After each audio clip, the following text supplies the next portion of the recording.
Hello student, today we will read third poem of our first flight, that is A Tiger in the Zoo, written by Leslie Norris. Here in this poem, the poet wants to draw attention on the cruelty to animals, how animals are caught, they are kept in cage and they are deprived of their natural habitat. The poet also explains the agony and helplessness of a caged tiger, that is, caged in a zoo. Here, in this poem, the poet brings out a contrast between a tiger's life in the zoo and in his natural habitat. And poet also tries to arouse the sympathy of the readers for the enslaved tiger and caged tiger. Now, let's start with the poem. Before reading the poem, first of all, I want to discuss with you that what is the difference when a tiger is kept in the captivity or in the natural habitat. When a tiger is kept in the captivity, at that time he is in a cage, whereas in the natural habitat a tiger roams freely. Here meal time is fixed, that is provided by the zoo authorities, and here whenever tiger feels hungry it can moves around in order to find out its prey. So anytime whenever he feels hungry he can get its food. Third thing, inside the cage there is limited space. Tiger cannot move freely, whereas in natural habitat there is a huge forest, huge jungle where tiger can roam freely. So here is a large space for the tiger. Then inside the zoo, tiger are kept as a piece of entertainment for the visitors. So here when people see them, they feel entertained. On the other hand, when a tiger in its natural habitat, what it does, it moves ferociously inside the jungle and around the jungle near the vicinity of people, and it becomes ferocious. Here people feels happy to see a caged tiger, and here people feel fear. They are afraid of on seeing a tiger. So these are few points which we have to keep in brain while reading this poem. Now let's move toward the first paragraph. First of all, I will read the first para, then I will paraphrase it. He stalks in his vivid strips, the few steps in his cage, on pads of velvet quiet, in his quiet race. See, he stalks. Here, he stands for the tiger. And stalk stands for the moves. The tiger moves in his vivid strips. Vivid stands for clear. The tiger moves in his clear strips. When the tiger moves, he is visible by his clear strips or bright strips, you can also write down. The few steps in his cage. Why he moves few steps in his cage? Because the space inside the cage is very less. That is why he takes only few steps. Now, on pads of velvet white. How he moves? Very quietly.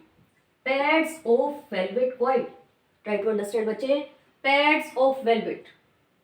The paws of the tiger are very soft, just velvet like, and in his quiet race, the tiger is quiet, although the tiger is angry. Race stands for anger. Tiger is angry, but he is quiet.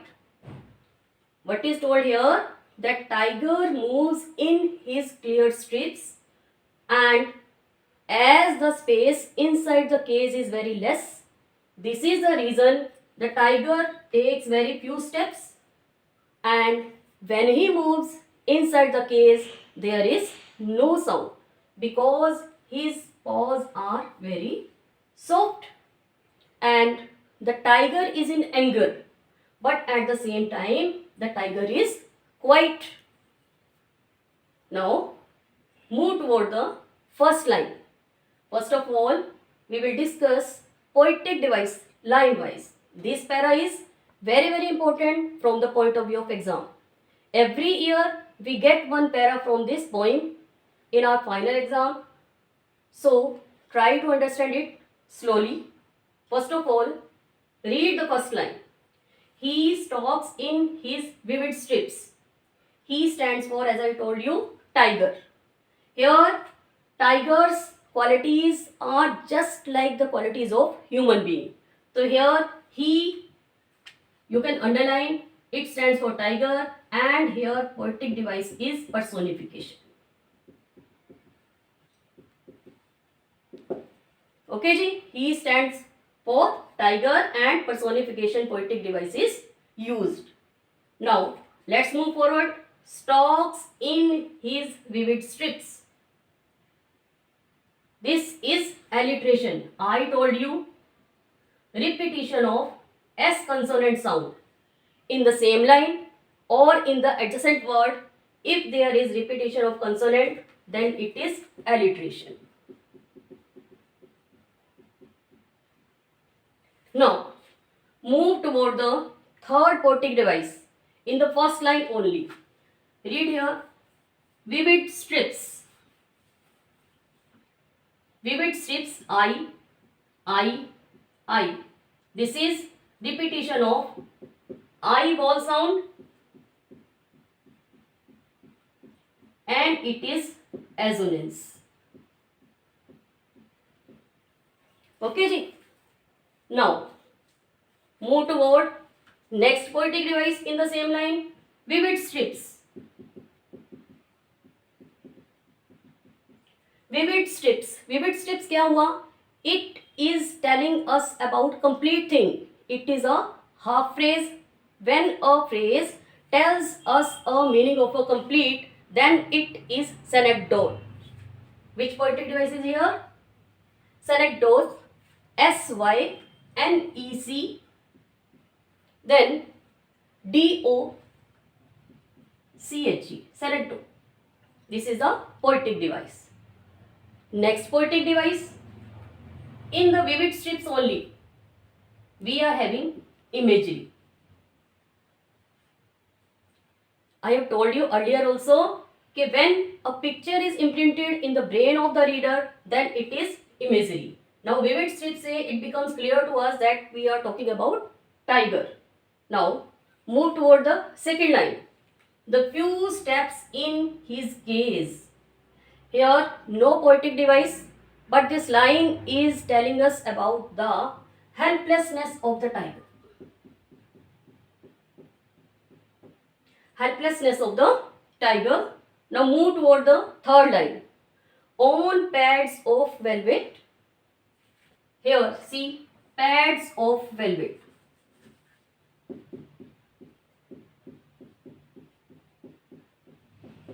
Now watch it.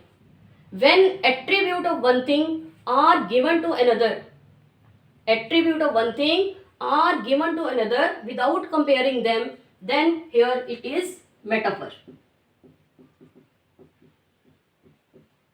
Now, the poet is saying that the paws of the tiger are velvet. They are so soft, they are given up to velvet. They are said that they are just of velvet. They are not compared here. Means attribute of velvet are given to the paws of the tiger. So it is metaphor. Now move toward next poetic device in the first para only. If we will read quite and quite. Repetition. Because same word is repeated twice. Now move toward next poetic device.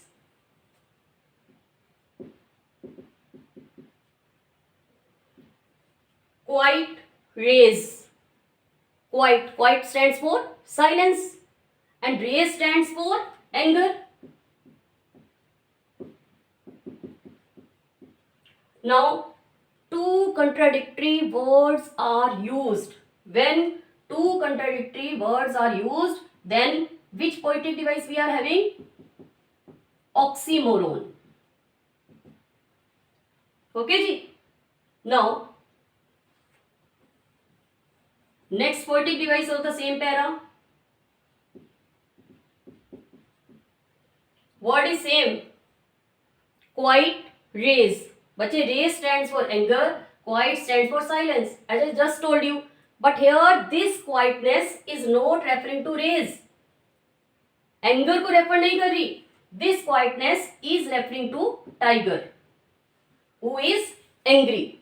So when an adjective comes in front of a noun and it doesn't refer to that noun but it refers to some other noun, same यहीं पे हो रहा है कि quite जो है race को refer ना करके किसको रेफर कर रहे हैं? टाइगर को. Who is quite? Tiger is quite. So which poetic device is here? Transferred epithet. Okay ji. So this is about first paragraph. Now move toward second paragraph. In this paragraph, what the poet has told? Poet has told us, explains us about the movement of the tiger in the forest. In first paragraph, he has shown what he tried to show. He tried to show that how he is living in the zoo. And now he is telling us how he is living inside the forest, as we discussed earlier. So now, how he moves? He should be lurking in shadow. He stands for tiger again.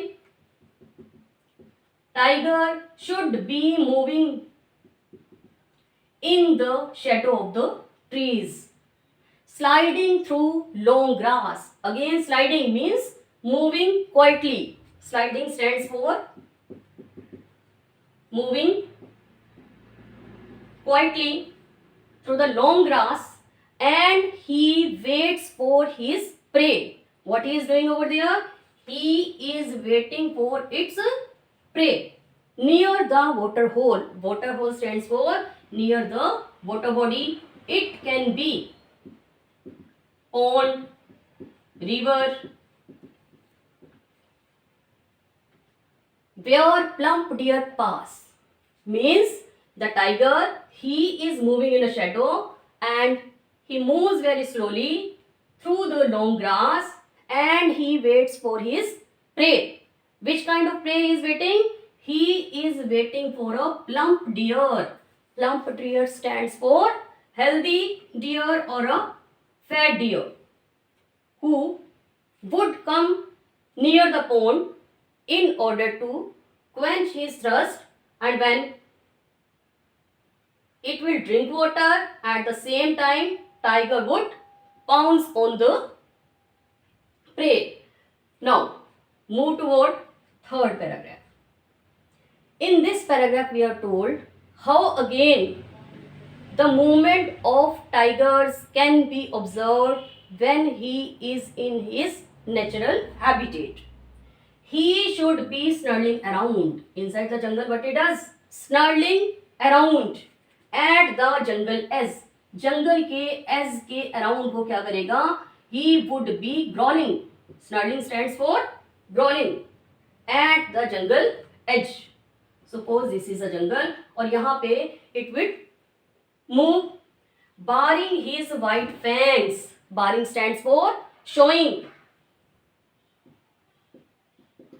Showing his white teeth and his claws. And what will be the impact of this activity on the villagers? It is done to terrorize the villagers. Means the tiger moves around the jungle near the vicinity of a village. It moves growling, showing his white teeth. in order to terrorize the villagers, the people who are living in the village. Now, next paragraph. Again, the poet brings us back where the tiger is inside the cage. The poet is saying that he is locked in a concrete cell. Where is the tiger? Tiger is locked in a concrete cell. Concrete cell बच्चे stands for cage. Tiger is caged and he is locked. His strength is behind the bar. All his power, all his strength is behind bar because he is a caged. Tiger is caged. All his strength is behind the bars. Means he is helpless. Stalking the length of his gaze. What he is doing? Stalking. Stalking stands for moving. He is moving inside the cage and ignoring the visitors. The people who have come in the zoo in order to see the tiger, tiger is ignoring those visitors. Now, move toward last paragraph. The poet wants to tell us what happens at night. At night, he hears the last voice at night. Tiger, daytime, during daytime, what happens? Visitors come and enjoy on seeing the animals in the zoo, and at night time, this tiger, he hears the last voice, and whose voice it is? It is the voice of the patrolling cars. Patrolling cars stands for what? The cars of the authority who used to move inside the zoo in order to confirm that all the animals are at a safe point or there is no danger for the animals. And what he does at night? He stares with his brilliant eyes. Tiger is staring at the sky with his brilliant eyes and the brilliant stars. Tiger जो है अपनी brilliant eyes के साथ में what he is looking? He is looking at the brilliant stars because there was total darkness at the night. And what does it mean? Stares with his brilliant eyes. Its meaning is that the poet wants to tell us that tiger is longing for his freedom. Tiger is longing for his natural habitat. Okay, beta. First paragraph poetic device we have covered. Now, next poetic device we will find alliteration. First see. Alliteration that will become, check here, behind bars. This is alliteration. Concrete cell. This is also alliteration. Alliteration, as I told you that it is the repetition of consonant sound. Okay ji. Now here brilliant and brilliant, it is repeated, so repetition is there. एक और poetic device आपको बताया था कि most of the poems के बीच में हमारे पास क्या है? Imagery. Whenever we read this piece of poetry, picture is created in our mind. So here this poem is full of imagery. Up to here, in the end, again I want to say that the poet tries to tell the cruelty of man to animals. Thank you, children.